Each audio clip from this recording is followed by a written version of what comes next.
The Turkish premier has denounced Syrian President Bashar al-Assad, calling him a mute devil. Recep Tayyip Erdogan says Assad is carrying out attacks on his own people. Erdogan's comment come as Damascus has repeatedly blamed Ankara for fanning the flames of violence in Syria by sponsoring foreign-backed insurgents there. An al-Qaeda-affiliated group claims responsibility for a deadly attack in Syria earlier this month, which killed dozens of civilians. The al-Nusra Front says it carried out the February 6th attack in the Syrian town of Tel Barak. The group is among several foreign-backed militant groups fighting the Syrian government. In the West Bank, Israeli forces have attacked people protesting the death of a Palestinian detainee in an Israeli jail. Israeli forces used tear gas and rubber bullets to disperse the protesters. Palestinian officials say Arafat Jaradat died under torture by Israeli forces.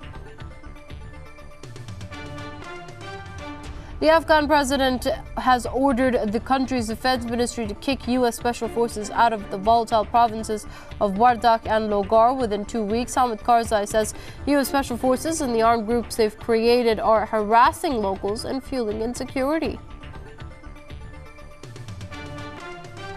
Spanish police have arrested dozens of people during disturbances that followed an anti-austerity demonstration in the capital, Madrid. At least 40 people, including police, were injured. Spaniards held nationwide rallies on Saturday to protest harsh spending cuts, corruption, and the privatization of public services.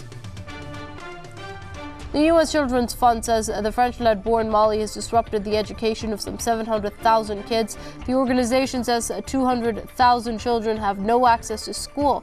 The UNICEF, that is, also says 115 schools in northern Mali have been closed since January. Iran's Islamic Revolution Guards Corps has test-fired cruise missiles on the second day of its ground and air military exercises in the country's southeast. The drills are aimed at testing the latest equipment, maintaining preparedness, and carrying out asymmetric warfare tactics.